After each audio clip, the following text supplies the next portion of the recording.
Sri Lanka to come on to the dais.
We welcome on stage Sri Nitish Kumar ji, Honourable Chief Minister of Bihar.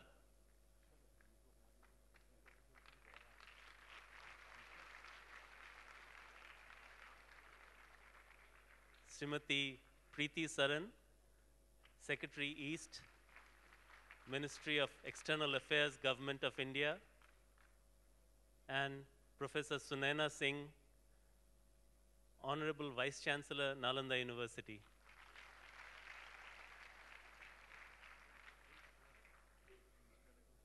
We welcome on stage Sri Satyapal Malik ji, Honorable Governor, State of Bihar.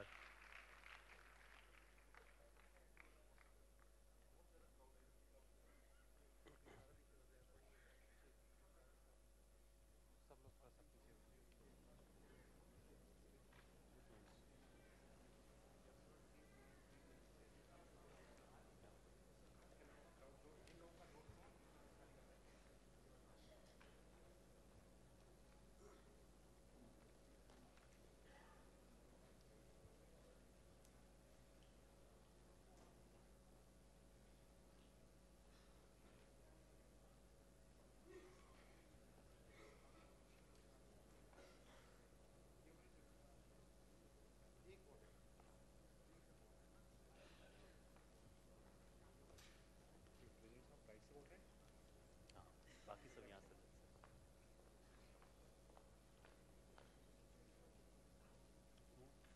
we no only this no we can speak I think this much we can there's plenty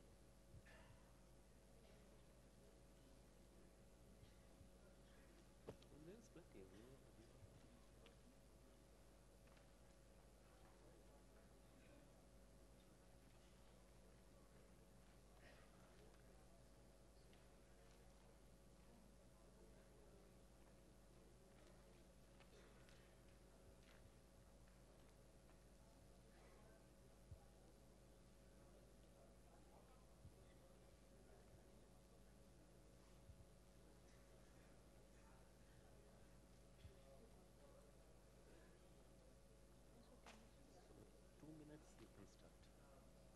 In another 2 minutes. You take it very slow.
Namaskar. Nalanda University and India Foundation are proud and privileged to present the 4th Dharma-Dhamma Conference, Rajgir, in 2018. Ladies and gentlemen, please rise to welcome our chief guest, Sri Ramnath Kovind, Honorable President of India.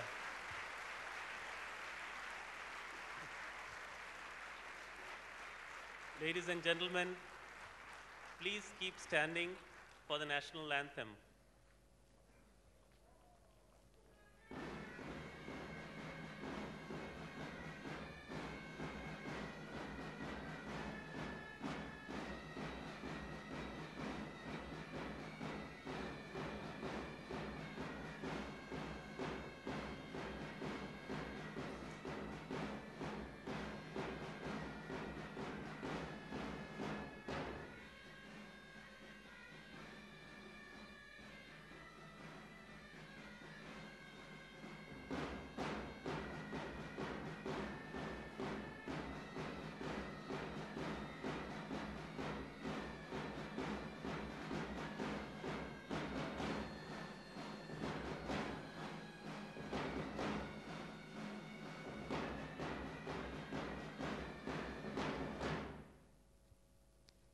you. Please be seated. I now request Professor Sunaina Singh, Honourable Vice Chancellor of Nalanda University, to kindly deliver the welcome address. Honourable President of India, Shri Ramnath Kovind ji, Honourable Tilak Marpana, Minister of Foreign Affairs and Development, Sri Lanka, Honourable Governor, Shri Satyapal Malik ji, Honourable Chief Minister, Shri Nitish Kumar ji, Deputy Chief Minister and the Organizing Committee Chairperson, Shri Sushil Kumar Modi ji, Secretary East, Madam Preeti Saran ji, distinguished dignitaries, international and national delegates, esteemed guests, scholars and students. It is a great pleasure and privilege for me, on behalf of Nalanda University and the India Foundation, to welcome you to the 4th Dharma-Dhamma conference, organized as part of the commemorative event to celebrate the Silver Jubilee of ASEAN-India Dialogue Partnership with the active support of the Ministry of External Affairs.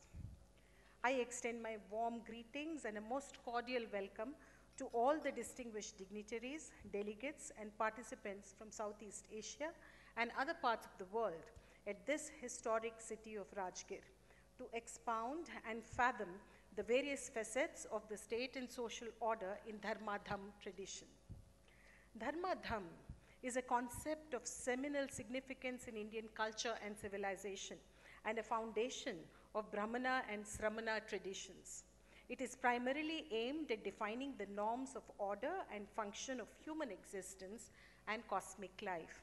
In the Rig Veda, the word Rith or Rita is the prototype of Dharma. It refers to the cardinal principle and precept that determines the proper functioning of the natural, moral, social, and spiritual order. In the later Vedic era, the notion of Rith was further appended by the overarching concept of Dharma, manifested through ashramas. The principles of order, righteousness, truth, and non-violence were its mainstay. Dharma then served as the beacon and inspiration in the entire Indian subcontinent.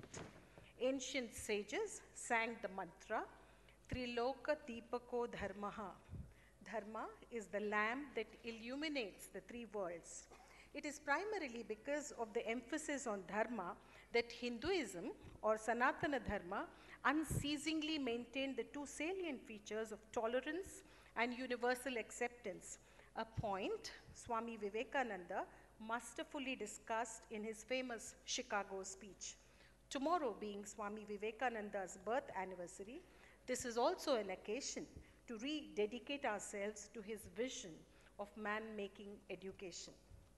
Dhamma, the Pali word for Dharma, referring to the teachings of Buddha, was introduced to Sri Lanka by King Ashoka from this Magad region. And gradually, it spread to all the countries in South, Southeast, Northeast, and Central Asia, and influenced every facet of human endeavor in these lands. The universalism of Dharma-Dhamma tradition of Indian civilization laid the foundation for order and development of the Asian region, leading to shared values and destinies in this region. The teachings of Buddha, commonly known as Sadharma, from the text Sadharma Pundarika Sutra, also known as Lotus Sutra, Gautam Buddha taught this sutra at the vulture peak of this very ancient city of Rajgriha.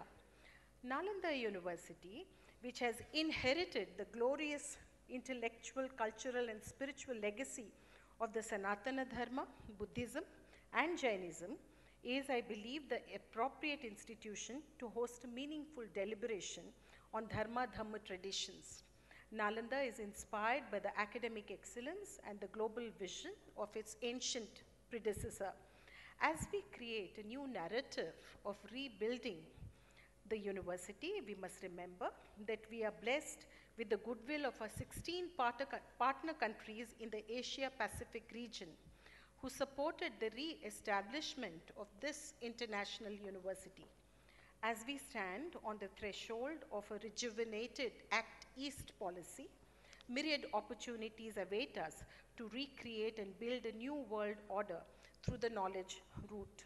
Indeed, Our idea is to derive from this ancient land of knowledge and spirituality and apply it to address the emerging issues for the global community.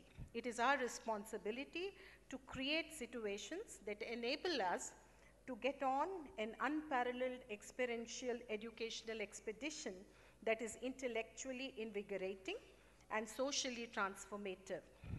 Our present conference is a rare one that brings together global ministers and governance experts, policy makers and diplomats, scholars and intellectuals, and monks and Swamijis to chart new pathways of peace, harmony, and nonviolence as an antidote to the challenges of the new world.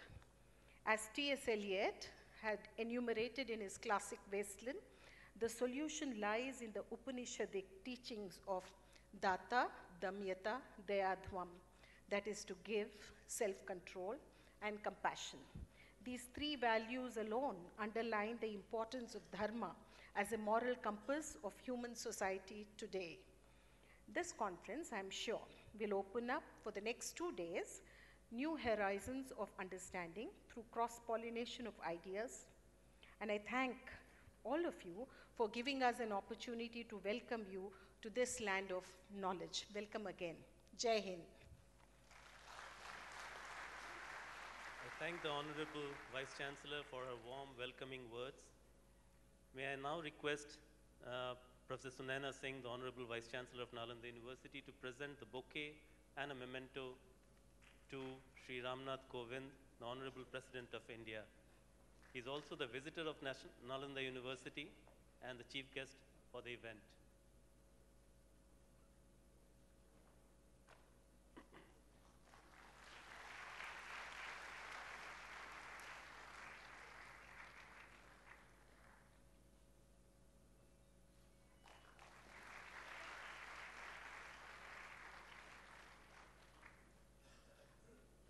Thank you, ma'am. May I now request Professor S.P. Singh, member of the organizing committee for the 4th Dharma-Dhamma conference, to present a bouquet and a memento to Sri Satyapal Malik, the Honourable Governor of Bihar.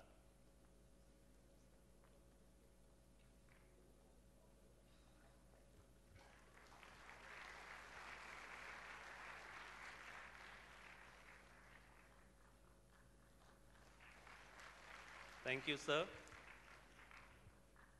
May I now request Captain Alok Bansal, Director, India Foundation, to present the tokens of appreciation to Sri Tilak Marapana, Honourable Minister of Foreign Affairs, Sri Lanka.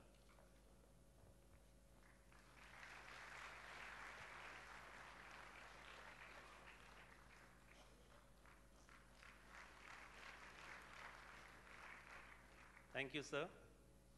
I now request Sri Sanjay Bhatnagar, Registrar, Nalanda University, to present the tokens of appreciation to Sri Nitish Kumar, Honorable Chief Minister of Bihar.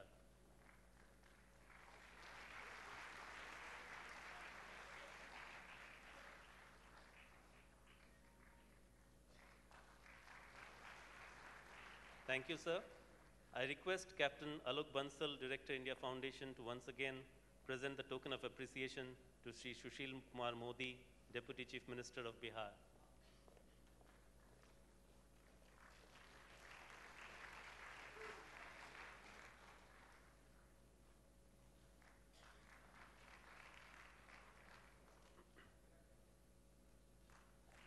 Thank you, sir.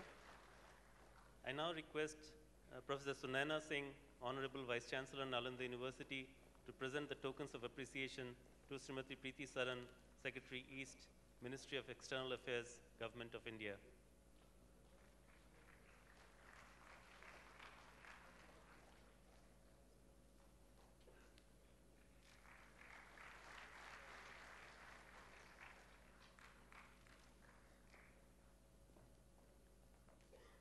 Thank you.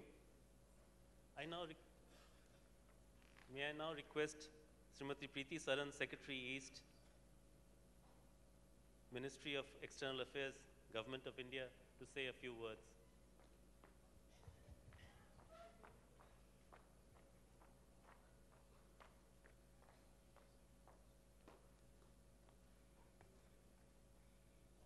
Namaskar, good afternoon, Honourable Rashtrapati Ji, Honourable Governor of Bihar, Honourable Chief Minister of Bihar, His Excellency Foreign Minister of Sri Lanka, Honourable Deputy Chief Minister of Bihar, Vice Chancellor, Nalanda University, Dr. Sunaina Singh, distinguished guests, ladies and gentlemen. It gives me immense pleasure to be here today to participate in the inauguration of the Dharma-Dhamma conference organized by Nalanda University in association with India Foundation, the Vietnamese Buddhist University, Ho Chi Minh City, and of course, the Ministry of External Affairs. The fourth East Asia Summit, which was held in Thailand in 2009, had issued a joint press communique supporting the idea of the establishment of Nalanda University in the state of Bihar as an international institution of excellence to improve regional understanding and the appreciation of one another's heritage and history. The Dharma-Dhamma conference seeks exactly that, to understand each other's traditions and history, and unravel the underlying commonality beneath the apparent diverse practices. The word Nalanda in Sanskrit means no stopping of knowledge. It resonates across much of Asia, and its enduring legacy has found a new expression in the form of the new Nalanda University. The hallmark of ancient Nalanda was its internationalism, which attracted students from various countries of Asia, far and near, and which contributed enormously to the cultural interconnection between India and Asia. Thus, the ancient Nalanda University was a precursor to the pan-Asian cooperation, whether it was cultural, educational, economic, or intellectual, that we seek to achieve today. It is therefore very appropriate that the Dharma-Dhamma conference is being held as a commemorative event of the 25th anniversary celebrations of India-ASEAN partnership. We have organized more than 36 major events in India and in ASEAN member countries to celebrate this landmark year in our relationship with ASEAN, because it is the 25th year of our dialogue partnership, the 15th year of summit-level partnership, and the 5th year of our strategic partnership with ASEAN. Apart from the 36 major events that have been held in the last 1 year, we plan to organize another 16 events in the run-up to the major commemorative summit. In 2 weeks from now, we look forward to welcoming all the 10 leaders of the ASEAN countries for this commemorative summit on 25th January in New Delhi, and as guests of honor for our Republic Day this year. This is unprecedented, and it reflects the importance that we attach to our relations with the region, which is at the heart of India's Act East policy. Last week, our External Affairs Minister had inaugurated the ASEAN-India network of think tanks in Indonesia, once again highlighting the importance of academic exchanges between India and the ASEAN member countries. Nalanda is an important element in the matrix of India-ASEAN connectivity, to which India has always attached great importance since ancient times. It would not be an exaggeration to say that the knowledge connectivity that the ancient Nalanda started is today leading to a digital, physical, and a people-to-people connectivity between India and Asia.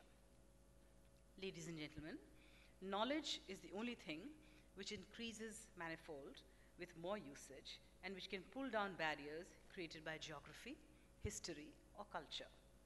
We are glad to note that the Nalanda University's educational and academic research horizon is expanding fast as the university seeks to enter into collaboration with institutions of Asia and beyond. It is our firm belief that the practice of universal human values, such as kindness and compassion, as enunciated by Lord Buddha, will definitely lead to conflict reduction, if not resolution, in today's very complex world. Though Nalanda University is an initiative of the participating countries of the East Asia Summit, other countries such as Bangladesh, Bhutan, Sri Lanka, and very honored to have the Honourable Foreign Minister of Sri Lanka with us today, and also Portugal have supported and signed the MOU on the establishment of Nalanda University. We are thankful to them for supporting the idea of revival of Nalanda. Having been associated with the Nalanda University as a member secretary of the governing board for over 2 years, I am delighted and honored to note the overwhelming response received from our valued partners across Asia. I'm also told that presently there are nearly 40 international students studying at Nalanda University from 20 countries, including from Bangladesh, Bhutan, Sri Lanka, Myanmar, Thailand, Vietnam, South Korea, China, and Laos, just to name a few. All this would not have been possible without the support of the government of Bihar under the guidance of Honourable Chief Minister of Bihar, which has given not only 455 acres of land for building the university's campus, but many other facilities too. We are very grateful to Honourable Chief Minister, Honourable Deputy Chief Minister, and all others in the government of Bihar for their unstinting support and the wholehearted cooperation that we have received. The first phase of Nalanda University campus construction project is in progress and is likely to be completed in the next 2 years. The Ministry of External Affairs has provided full support, both financial and otherwise, for a speedy development of the Nalanda University.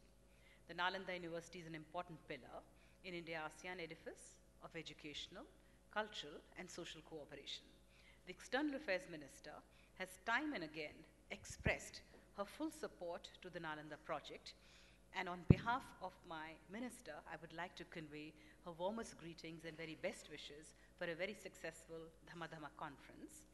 It is our wish to see that the university grows in leaps and bounds in the years to come, when Nalanda will stand tall as glorious testimony to the cooperation between India and Asia, just as it had done 14 centuries back.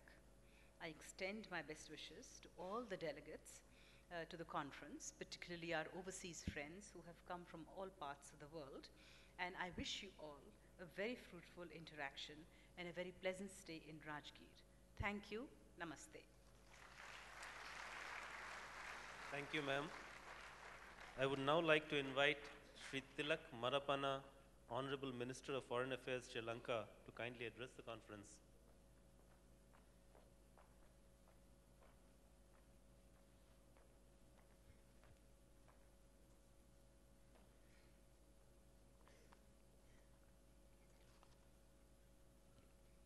Venerable members of the Mahasangha, other religious dignitaries who are present here, His Excellency Ramnath Kovind, the President of India, Honorable Satyamal Pal Malik, the Governor of Bihar, Sri Nitish Kumar, Chief Minister of Bihar, Sri Sushil Kumar Modi, Deputy Chief Minister of Bihar, Madam Sunaina Singh, Vice Chancellor of the Nalanda University, Secretary East, Madam Preeti Saran, Honorable Members of Parliament, Your Excellencies, distinguished ladies and gentlemen.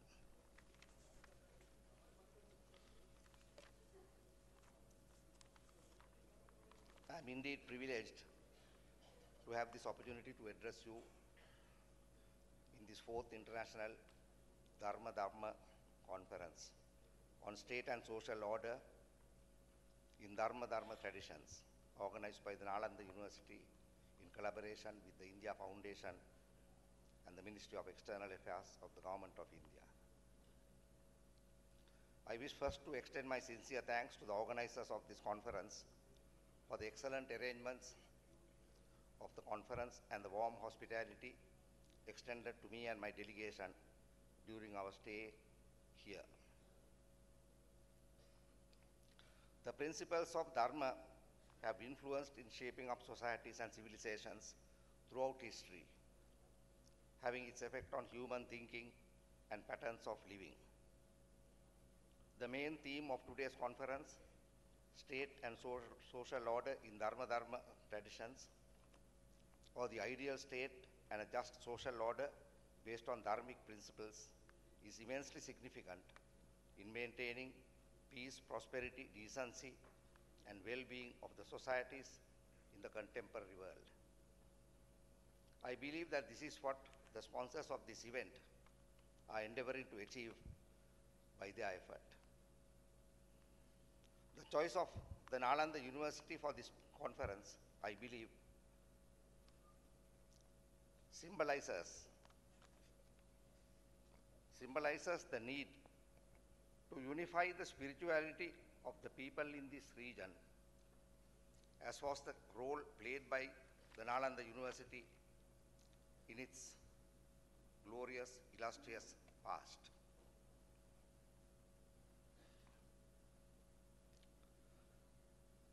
I myself come from a predominantly Buddhist country, where more than 2,500 years of old written history is embedded and interwoven in Buddhist dharmic principles and traditions. Buddhism has as its ultimate goal the avoidance of rebirth in the cycle of lives known as samsara. Unfortunately, this seems to have been overlooked by a vast majority of Buddhists who practice the religion right around this world.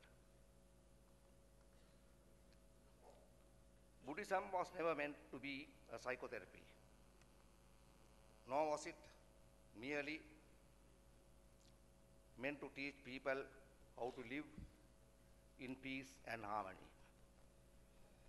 But nonetheless, the Buddha did preach how one should conduct himself in this life also. And these preachings on how one should conduct himself in this life, I believe, will be most relevant to the issues at hand which are being considered at this conference. Ladies and gentlemen, the Buddhist concepts of the rule of law and good governance are depicted in the Dharma-Dhamma, or the 10 royal virtues which the Lord Buddha preached to kings, for them to be fair and concerned with the welfare of their communities.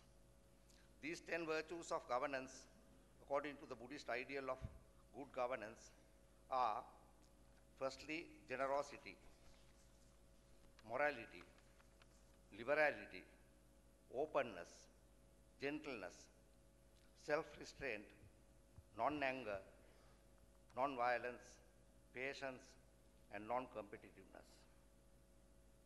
The Dharma and the related rules were a very important part of the ruling conventions in ancient Sri Lanka.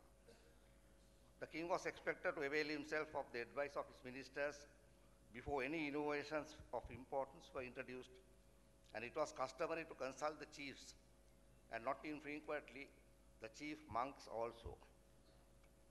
If on any occasion the members of the council made a unanimous representation to the king, it was laid down that the king should uphold their point of view. According to these dharmic principles, a king should never fall into the power of anger. Rather, he should control his anger, for neither a person's interest nor duty thrive when one is angry. When a dispute arises, he should pay equal attention to both parties, hear the arguments of each, ensuring fair hearing, and then decide according to what is right. He should not act out of favoritism, hatred, fear, or foolishness. While keeping an eye on state affairs, a king should dispense happiness to all. He should prevent all from committing violence and show that it is a righteousness which brings rewards. In this respect, the king was expected to be exemplary to all his countrymen by upholding high moral standards like the Panchasila.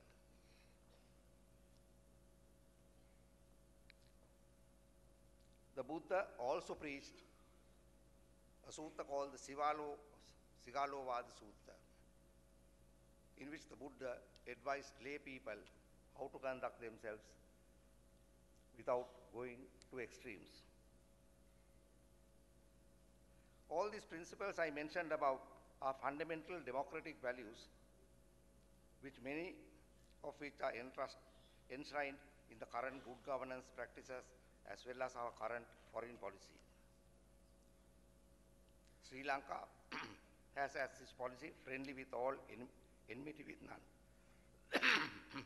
Indian government's foreign policy, neighbors first, is also another version of the above mentioned principle that the king should not foster hostility towards neighboring kings and should cultivate friendship with neighbors and honor those who are steadfast in friendship. Then, as advice to laymen, the Buddha also preached the sermon called Untitled Dharma.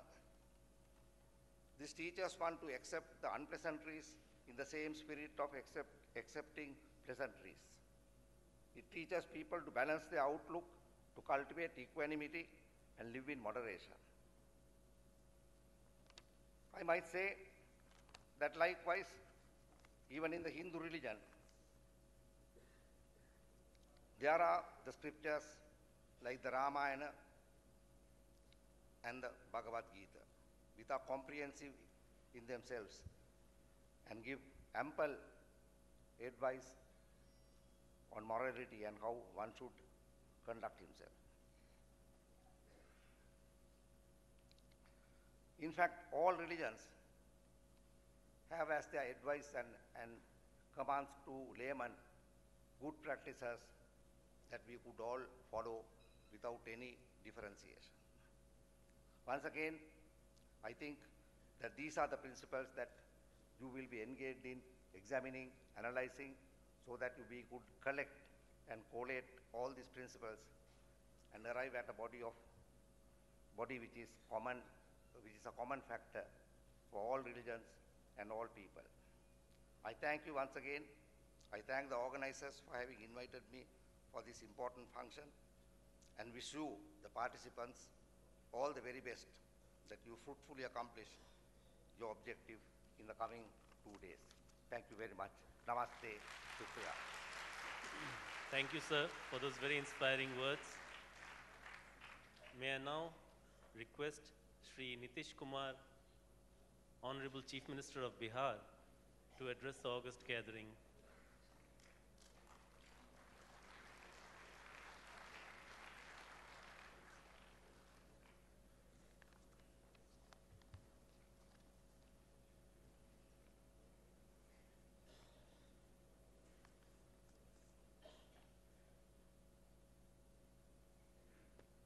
Fourth International Dharma-Dhamma Conference on State and Social Order in Dharma-Dhamma Tradition में आज यहाँ इस कार्यक्रम में मौजूद आदरणीय राष्ट्रपति जी, महामहिम राज्यपाल महोदय, श्रीलंका के विदेश मंत्री श्री तिलक मारापना जी, विदेश मंत्रालय की सचिव ईस्ट सुश्री प्रीति सरन जी, माननीय उप मुख्यमंत्री सह अध्यक्ष आयोजन समिति श्री सुशील कुमार मोदी जी, इंडिया फाउंडेशन के निदेशक श्री राम माधव जी, नालंदा विश्वविद्यालय की vice chancellor professor Sunaina Singh ji, Nalanda University के बोर्ड ऑफ गवर्नर के सदस्य, प्रारंभ से ही जो सदस्य हैं श्री एन.के. सिंह जी, और जो अभी 15th फाइनेंस कमीशन के अध्यक्ष हुए हैं, प्रोफेसर अरविंद शर्मा जी, बिहार सरकार के चीफ सेक्रेटरी अंजनी कुमार सिंह जी, जो बोर्ड ऑफ गवर्नर्स के मेंबर हैं, डॉक्टर डेविड फ्रॉली साहब, इस कार्यक्रम में उपस्थित नालंदा के एमएलए और बिहार सरकार के ग्रामीण विकास और संसदीय कार्य मंत्री श्री श्रवण कुमार जी, नालंदा के एमपी श्री कौशलेंद्र कुमार जी, राजगीर के एमएलए श्री रवि ज्योति जी, अन्य विधायकगण श्री जितेंद्र कुमार जी, चंद्रसेन जी, और इस अवसर पर उपस्थित दुनिया के विभिन्न मुल्कों से आए हुए सभी बुद्धिजीवीगण, सभी विशेषज्ञ विचारक और सभी विशिष्ट अतिथि, मैं सबसे पहले आप सब लोगों का अपनी तरफ से, बिहार सरकार की तरफ से और बिहार के लोगों की तरफ से स्वागत करता हूं और सबका अभिनंदन करता हूं। और इस धर्म धम्मा कॉन्फ्रेंस के आयोजन के लिए नालंदा यूनिवर्सिटी को और एक्सटर्नल अफेयर्स मिनिस्ट्री को, इंडिया फाउंडेशन को मैं धन्यवाद देता हूं कि उन्होंने इस विषय पर नालंदा विश्वविद्यालय के साथ मिलकर इस कॉन्फ्रेंस का आयोजन किया है। नालंदा विश्वविद्यालय एक प्राचीन विश्वविद्यालय है, वह ध्वस्त हो चुका था लगभग 8 शताब्दी पूर्व। उसको फिर से हम सब पुनर्जीवित करने का प्रयास कर रहे हैं। बिहार सरकार ने सबसे पहले 2007 में कानून बनाया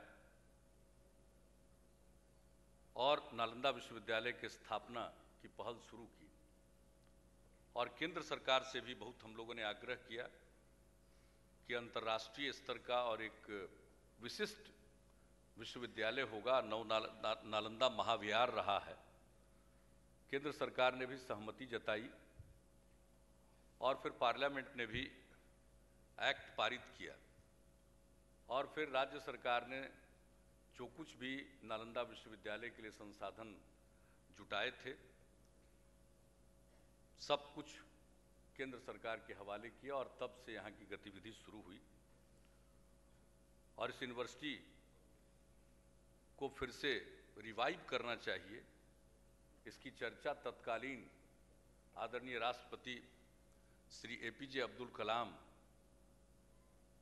को हम सब लोगों ने बुलाया था विधानमंडल के संयुक्त सत्र को संबोधित करने के लिए, और वहाँ उन्होंने एक राय के तौर पर अपनी बात रखी थी, और तब से हम लोगों ने पहल शुरू की। और इस यूनिवर्सिटी को मूर्त रूप देने के लिए केंद्र सरकार ने जो भी सहयोग फॉरेन मिनिस्ट्री को सौंपा गया।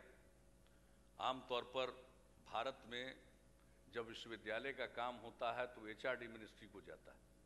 हम लोगों ने कहा कि HRD मिनिस्ट्री के दायरे की ये चीज़ नहीं, इसको फॉरेन मिनिस्ट्री के अधीन ही रखा जाए। और तब फॉरेन मिनिस्ट्री में, अब फॉरेन मिनिस्ट्री को इसके लिए विशेष पहल करनी पड़ती है, और प्रारंभ से भी उन्होंने किया। अब धीरे धीरे गति अब पकड़ रही है। प्रोफेसर अमर्त्य सेन से लेकर सिंगापुर के पूर्व विदेश मंत्री मेघनाथ देसाई जी, सभी लोग इसके साथ एसोसिएटेड रहे, अनेक मुल्कों के इंटेलेक्चुअल्स।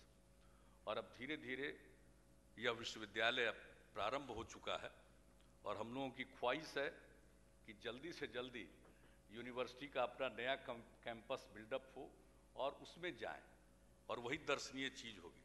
मैं तो नालंदा यूनिवर्सिटी के साथ ही जो नालंदा का खंडहर है, नालंदा महाविहार, नालंदा विश्वविद्यालय का, ये सब नालंदा यूनिवर्सिटी के साथ ही एसोसिएट हो, और हम लोगों को बड़ा प्रयत्न करना पड़ा था।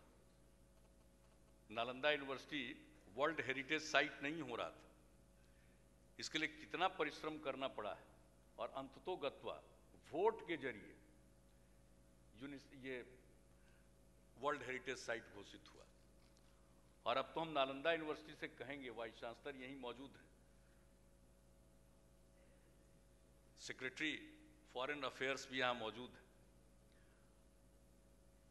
राजगीर में भी जो आर्कियोलॉजिकल साइट है उसको ध्यान में रखते हुए जो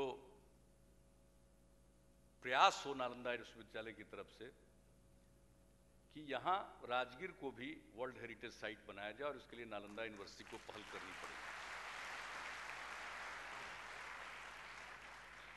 अब नालंदा यूनिवर्सिटी की जो स्थापना हुई है, और ऐसी स्थिति में हम लोगों ने प्रारंभ से ही कहा, और नालंदा विश्वविद्यालय ने इसको स्वीकार भी किया, 7 स्कूल इसमें स्थापित होंगे 7 खंड में। लेकिन इस सब के अलावे जब नालंदा यूनिवर्सिटी बन रहा है तो हम लोगों ने शुरू से कहा कि नालंदा यूनिवर्सिटी को जब हम सब पुनर्जीवित कर रहे हैं, रिवाइव कर रहे हैं, तो वैसी स्थिति में नालंदा यूनिवर्सिटी को एक कॉन्फ्लिक्ट रिजोल्यूशन सेंटर के रूप में विकसित होना चाहिए। आज दुनिया में कितने तरह के विवाद हैं, और धर्म धम्म पर आधारित आज ये कॉन्फ्रेंस आयोजित किया जा रहा है, ये दोनों का बड़ा मेल है। जो नालंदा का ट्रेडिशन है, नालंदा यूनिवर्सिटी के पीछे जो इसकी भावना है फिर से इसको स्थापित करने की, तो दुनिया में किसी प्रकार का कन्फ्लिक्ट नहीं रहे और कन्फ्लिक्ट रिजोल्यूशन सेंटर इस्टेब्लिश करे, और इन सब चीज़ों के लिए कन्फ्लिक्ट रिजोल्यूशन सेंटर के लिए अलग से ज़मीन हम लोग रखे हुए हैं नालंदा यूनिवर्सिटी को देने के लिए। इसके अलावा जब कन्फ्लिक्ट रिजोल्यूशन सेंटर होगा तो उसमें कई मुल्कों के राष्ट्रपति, प्रधानमंत्री पधार सकते हैं, तो उसके लिए स्टेट हाउस बिल्डअप करने के लिए, स्टेट गेस्ट हाउस मैं नहीं कह रहा हूँ, स्टेट हाउस बिल्डअप करने के लिए भी जमीन का प्रबंध करके हम सब लोग रखे हुए हैं। अब फॉरेन सेक्रेटरी भी आई हुई हैं, हमारे चीफ सेक्रेटरी भी बोर्ड ऑफ गवर्नर्स के मेंबर हैं, एनके सिंह साहब भी हैं, ये सब शुरू से जानते हैं। जरा काइंडली जो हमने पहले भी चर्चा की है इनसे, इनको भी दिखला दीजिए जमीन और साइट। तो एक बहुत बड़ा सेंटर ये बन सकता है। और देखिए इसकी जो भव्यता है राजगीर, और राजगीर का इतिहास बहुत पुराना है, सबसे पुरानी राजधानी यही है। भगवान बुद्ध एनलाइटनमेंट के पहले भी यहाँ आए थे और एनलाइटनमेंट के बाद भी आए। पहला लेक्चर तो उन्होंने उपदेश दिया सारनाथ में, लेकिन उसके बाद जब यहाँ पर आए, और गृद्धकूट पर्वत पास में ही है जहाँ पर उन्होंने अनेकों उपदेश दिए, और ये जो वेणुवन है आपके बगल में, वहीं उनका आवास होता था। वो बिंबिसार का रॉयल गार्डन था, और उसके बाद उनके पुत्र अजातशत्रु ने पाटलिपुत्र शिफ्ट किया राजधानी को। तो ये बड़ी पुरानी जगह है। और उसके पहले हम जाएं माइथोलॉजी में, तो ये जरासंध यहाँ के राजा थे, उनकी राजधानी थी मगध साम्राज्य की।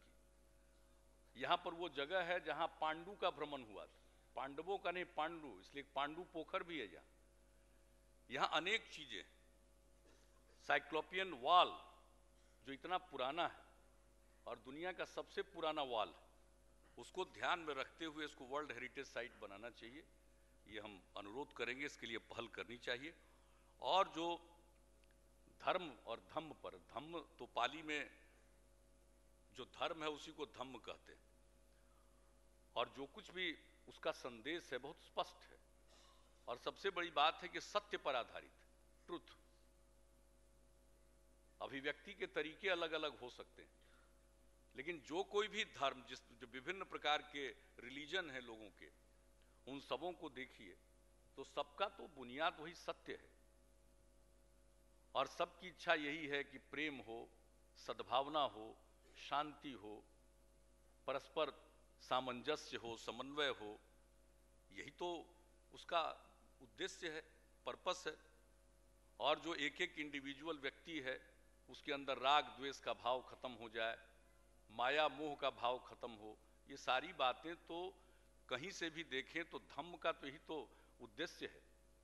और सब लोग अगर हम देखें, अगर आपस में प्रेम का और सद्भावना का, आज दुनिया में इतने प्रकार के कन्फ्लिक्ट हो रहे हैं, तो उस कन्फ्लिक्ट से छुटकारा दिलाना बहुत जरूरी है।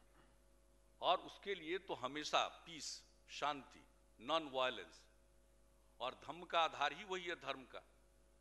चाहे आपका कोई भी तरीका हो, पूजा का कोई भी तरीका हो, लेकिन मुख्य मकसद तो एक ही है, सब कुछ एक है। और सब ये जो कुदरत है, इसने जो इंसान को बनाया है, और जो कुदरत की देन है पर्यावरण, हम सब लोगों को न सिर्फ इस पर ध्यान रखना है, बल्कि हमें इन्वायरमेंट पर, पर्यावरण पर ध्यान देना है, और वह भी धम्म का अंग ही है। अगर हम पर्यावरण और इन्वायरमेंट पर ध्यान नहीं देंगे तो फिर इसका टिकना संभव नहीं धरती का। तो वैसी स्थिति में इस तरह का कॉन्फ्रेंस का आयोजन, और जिसमें सभी विचार के लोग, और बड़ी अच्छी बात है इस स्थान को आप लोगों ने चुना है, राजगीर को चुना है, बिहार को चुना है। अब बिहार और भारत तो अनेक धर्म की भूमि है। भगवान बुद्ध की तो ज्ञान भूमि है, भगवान महावीर की जन्म भूमि है, ज्ञान भूमि है, निर्वाण भूमि। न जाने कितने सूफी संत हुए। गुरु गोविंद सिंह जी महाराज सिखों के 10वें गुरु, उनका भी जन्म स्थान यही बिहार ही है, पटना साहिब, पटना के बगल में। तो यहाँ से तो बहुत चीज़ें निकली और देखेंगे आप तो ये राजगीर है, यहाँ मलमास का मेला लगता है साल में एक बार, और उसके बारे में हिंदू धर्म में धारणा है कि 33 करोड़ देवी देवता इकट्ठा होते हैं। ये लोगों की अपनी अवधारणा है।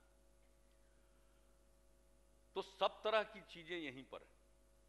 मां जानकी की भूमि है यही बिहार। तो यहां तो विभिन्न धर्मों का ये केंद्र रहा है।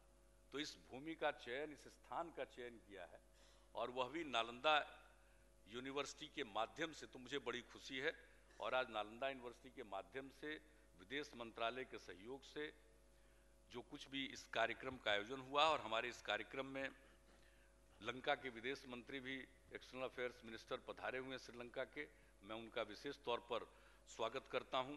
और लंका से तो, श्रीलंका से तो विशेष लगाव, उससे ज़्यादा लगाव क्या हो।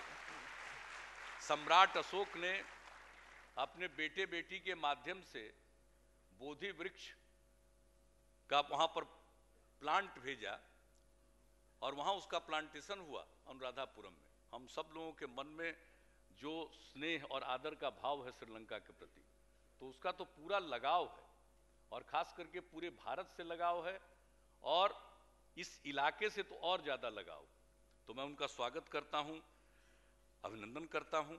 और ये तो ज्ञान की भूमि, नालंदा विश्वविद्यालय, विक्रमशिला विश्वविद्यालय, उदंतपुरी के बारे में इतिहास में चर्चा है, और अभी फिलहाल तेल्हाड़ा यूनिवर्सिटी, उसका भी उत्खनन हो रहा, और तेल्हाड़ा विश्वविद्यालय का जो वहाँ जो मॉन्ड था, उसका जो उत्खनन का कार्य चल रहा है, उसमें तो अब तक जो बिहार सरकार ने किया है, आर्कियोलॉजिकल सर्वे ऑफ इंडिया से मैंने बड़ा अनुरोध किया कि कीजिए, लेकिन आर्कियोलॉजिकल सर्वे ऑफ इंडिया तो किसी का सुनती नहीं, कुछ नहीं करती। बड़ा मुश्किल से परमिशन दिया, और हम लोगों ने काम करना शुरू किया तो फिर उसको रोक देगा, कहेगा ये कागज दीजिए, वो कागज दीजिए। अरे भाई, सेकेंड बीसी तक तो निकल गया, क्यों रोके हुए। और मेरा पक्का विश्वास है कि तेल्हाड़ा की खुदाई के बाद ये पता चलेगा कि नालंदा यूनिवर्सिटी 5th सेंचुरी का नहीं है, ये भी बहुत पहले बीसी का है। ये पता चलेगा नालंदा यूनिवर्सिटी के बारे में। तो इतिहास के पन्नों पर धूल की परत जमी हुई। आर्कियोलॉजिकल सर्वे ऑफ इंडिया को चाहिए काम करना।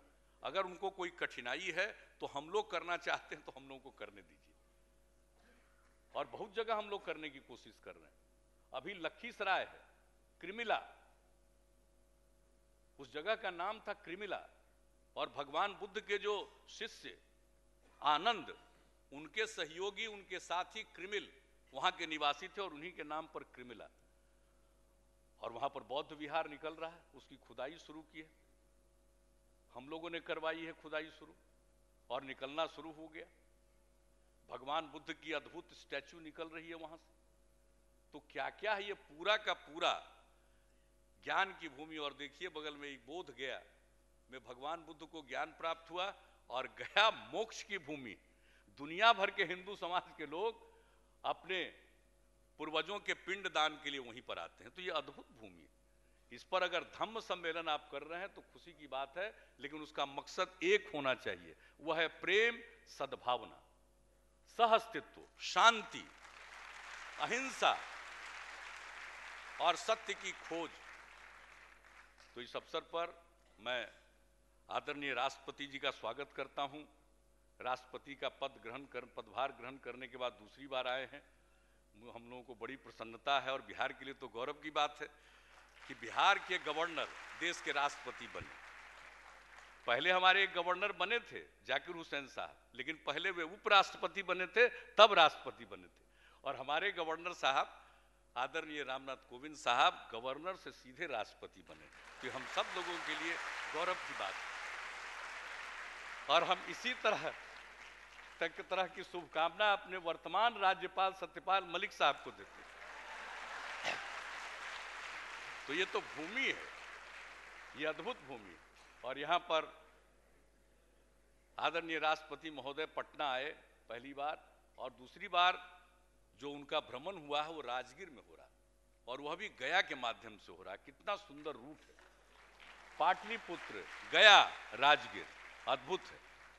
लेकिन आदरणीय राष्ट्रपति जी से मैं कहूँगा कि आप कम से कम साल में 2 बार समय बिहार के लिए जरूर निकालिएगा, ये आपकी जगह है। और इस धम्म कॉन्फ्रेंस में मैं आप सबका स्वागत करता हूं, अभिनंदन करता हूं, और जरूर इसका ऐसा संदेश जाना चाहिए कि ये नालंदा विश्वविद्यालय की भूमि, यह केंद्र बनेगा दुनिया के कॉन्फ्लिक्ट रिजोल्यूशन का। इन्हीं शब्दों के साथ मैं आप सबको धन्यवाद देते हुए अपनी बात समाप्त करता हूं।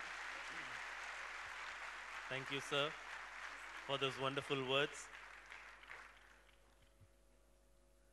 It is now my honor to invite Sri Ramnath Kovind, the Honourable President of India, to formally inaugurate the 4th Dharma-Dhamma conference with his address.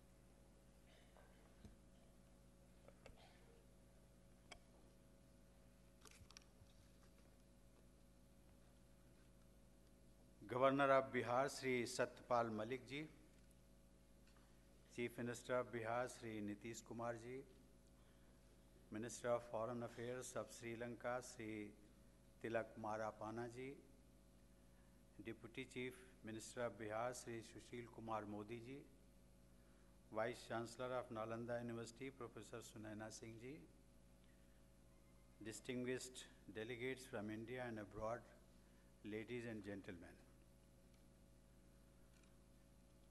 I am happy to be here for the inauguration of the International Conference on State and Social Order in Dharma-Dhamma Traditions, being organized by Nalanda University in partnership with the Vietnam Buddhist University, India Foundation, and the Ministry of External Affairs, Government of India. In particular, I must welcome the international scholars and delegates from 11 countries who have arrived here for this conference. I understand this is the 4th International Dharma-Dhamma Conference, but the first one to be hosted by Nalanda University and in the state of Bihar. In a sense, the twin traditions of Dharma and Dhamma have come home. They have come home to the sacred soil of this ancient land of faith, wisdom, and enlightenment, that is the land of Lord Buddha. In the period of Lord Buddha, well before modern states and state boundaries, this entire region was known as Magadh. In those times, Sanskrit and Pali were the principal languages of communication. Dharma is a Sanskrit word and Dhamma is a Pali word. Their meaning is the same and they have the same root. While traveling through the Magadh region, Lord Buddha and his disciples rested in camps that grew into monasteries. These were called viharas, and from the word vihara, we get the name of Bihar. Aside from the location, the timing of this conference is very appropriate.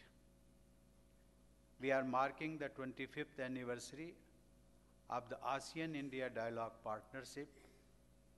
The month of January is a celebration of India-ASEAN relations. This year, on India's Republic Day, that is January 26th, leaders from all 10 ASEAN countries will be our guests of honor at the ceremonial event in New Delhi. And today, this conference stands testimony to the abiding friendship and shared values of India and ASEAN, as well as to the spiritual heritage and knowledge that belongs to both the subcontinent and to Southeast Asia. This conference is an attempt at enhancing understanding of the common roots and similarities of the diverse traditions of Dharma and Dhamma. We know them by many names, but they guide us to the same truth. They emphasize the many roads rather than any one road that lead us to the same desired goal. The deliberations at this conference will explore that essential truth. They will discuss and debate the role of Dharma and Dhamma in shaping ethical conduct and purposeful statecraft. These themes are universal and eternal. They have survived long periods of external challenge and of self-doubt. And they have shown a remarkable resilience through human history. Nalanda University itself is an embodiment of this spirit. The ancient university that stood here was a marvel of knowledge and wisdom. It was located in this very region of India, but had an international character. It attracted students, scholars, and pilgrims from all over Asia. Similarly, today's Nalanda University represents the everlasting Dharma-Dhamma identity, and it too is a cosmopolitan enterprise. The university's conceptualization, founding, and growth are the result of cherished efforts by India and a host of partner countries, particularly countries from the ASEAN family.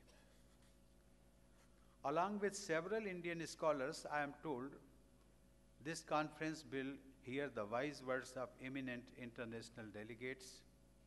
They have come from far-off continents, including both North and South America. But most of all, they represent the breadth and diversity of Asia, from Central Asia to Southeast Asia. Each of the countries and societies represented at this conference is unique and has special attributes. Yet, all of them are recipients in some manner of the Dharma-Dhamma tradition. All of them have received the message of Lord Buddha, a message that has traveled across Asia and beyond, and a message that is binding force for all of us. That journey of Buddhism as a pan-Asian creed and later a worldwide following began 2,500 years ago right here in Bihar. As such, the conference is a commemoration of a great phenomenon that has its origins right here in this region.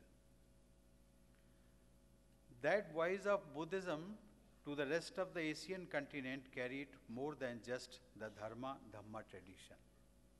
It carried a rich cargo of knowledge and learning. It carried arts and crafts. It carried meditation techniques and even martial arts. Eventually, the many roads that the determined monks and nuns, those men and women of faith, carved out, came to carry both culture and commerce. They became among the earliest transcontinental trade routes. Long before the term became popular, Buddhism was the basis for an early form of globalization and of interconnectedness in our continent. It promoted pluralism and diversity of thought. It gave space to multiple ideas and liberal expressions. It emphasized morality in individual life, in human partnerships, and in social and economic transactions. It urged principles of living, working, and cooperating in harmony with nature and the environment. It inspired trade and business links that were honest, transparent, and mutually beneficial to all sister communities. At the simplest level, the Dharma-Dhamma tradition tells us of the need and the importance for constant striving to improve oneself, to attain a higher calling, and to reach a stage of enlightenment. It was the reaching of this enlightenment that led Prince Siddhartha to become Lord Buddha, or for Ashoka, the warrior king, to become Dhamma Ashoka. Anyone who has been touched by Lord Buddha has embraced a process of ceaseless and constant striving to become a better person as well as a more enlightened person. And a person who has tried to rise above material ambitions and acquisitiveness. This is true for human beings, but it also applies to societies and nations. We must all appreciate the dharma or the dhamma of the containment. It is estimated that more than half the world's current population lives in regions that have been historically influenced and in many cases continue to be influenced by the enlightenment that Lord Buddha attained and placed as a model before humanity. This is the thread that stitches us all together. This is the vision that must inspire us in the 21st century as well. And this is truly what has been described as the light of Asia. Ladies and gentlemen, India's Act East policy has to be seen in this context. It is much more than a diplomatic initiative. It is not targeted at just greater trade and investment. Of course, all of those aspirations are extremely important for the prosperity and well-being of the people of India and of all our partner countries. Yet, the Act East policy aims at sharing not merely economic opportunities, but at an integration of the dreams and hopes of the hundreds of millions who live in India and in other parts of Asia that covered by the Dharma-Dhamma footprint. Our past has a common source. Inevitably, our destiny too is linked. This conference and the new Nalanda University are symbols of that spirit we all share. Our economic and diplomatic endeavors must draw from the same wellspring. For the states of India's northeast and east, states such as Bihar, the spiritual, cultural and trade links that were so lovingly created by the monks of Dharma and Dhamma hundreds and thousands of years ago are much more than historical. They are wired into society's DNA. They are a living reality that makes Southeast Asia a natural and irreplaceable partner in the quest for development and prosperity, for peace and pluralism, at home and across our majestic continent. And as such, for all of us here and in any area of human activity, Dharma and Dhamma are both a continuous, eternal journey and a destination. With these words, I am happy to declare the 4th International Dharma-Dhamma Conference open. I wish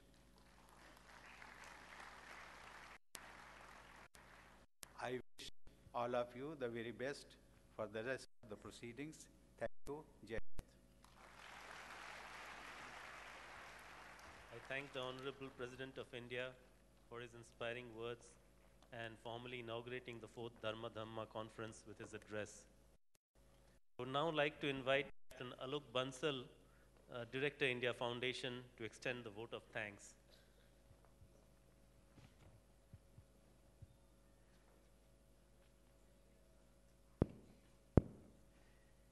His Excellency Shri Ramnath Kovind, Honourable President of India, His Excellency Shri Satyapal Malik, Honourable Governor of Bihar, Shri Nitish Kumar Ji, Honourable Chief Minister of Bihar, His Excellency Tilak Malpana, Minister of Foreign Affairs, Sri Lanka, Shri Sushil Kumar Modi, Honourable Deputy Chief Minister of Bihar, Mrs. Preeti Saran, Secretary, East, Ministry of External Affairs, Professor Sunaina Singh, Vice Chancellor, Nalanda University, ladies and gentlemen, it's my solemn duty on behalf of India Foundation to propose a vote of thanks. Dharma-Dhamma conference, which aims to bring about a confluence of Oriental religions and cultures, has been a signature event of India Foundation. In fact, it was the first major conference which India Foundation ever organized. This is the 4th edition of Dharma-Dhamma conference, which would be dealing with state and social order in Dharma-Dhamma traditions. With this conference, we have a new destination, and that is this historic city of Rajgir, and a new partner, Nalanda University.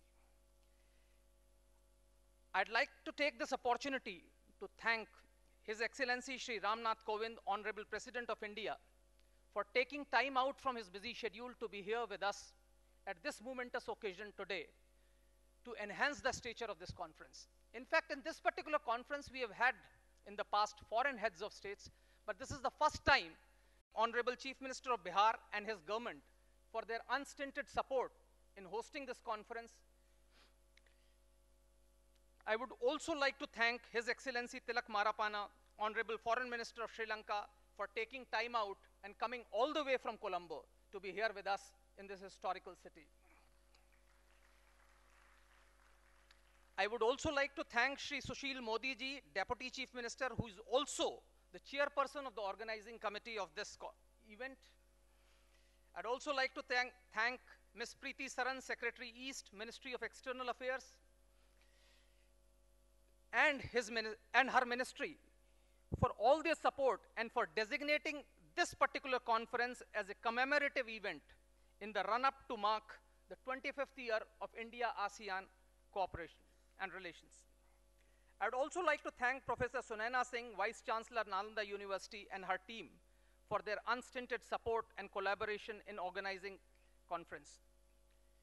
I would be failing in my duty if I don't thank Shri Ram Madhav, Director, India Foundation, and the brain behind this concept of this conference, and my team at India Foundation led by Shri Sudarshan, Deputy Director, comprising of Guru Prakash, Aditya Tiwari, and Nawang Hadi, for putting in long hours to ensure that this conference is facilitated. I would also like to thank Vietnam Buddhist University, which is also collaborating with us in this particular conference. And above all, I'd like to thank all of you, delegates, paper presenters, and participants. Over 200 abstracts were received, and over the next 2 days, you will listen to over 60 papers from across the globe. I'm sure you'll find yourself intellectually engrossed in cerebral discussions over the next 2 years. Thank you very much. I'll now request all of you to kindly stand up for the national anthem.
With this, the inaugural session of the 4th Dharma-Dhamma conference comes to an end. I request you all to join us for light refreshments out at the convention lobby just near the entrance. We need to reassemble at 4:30 for the next session, which is the first plenary session. 4:30 back in this hall. Thank you.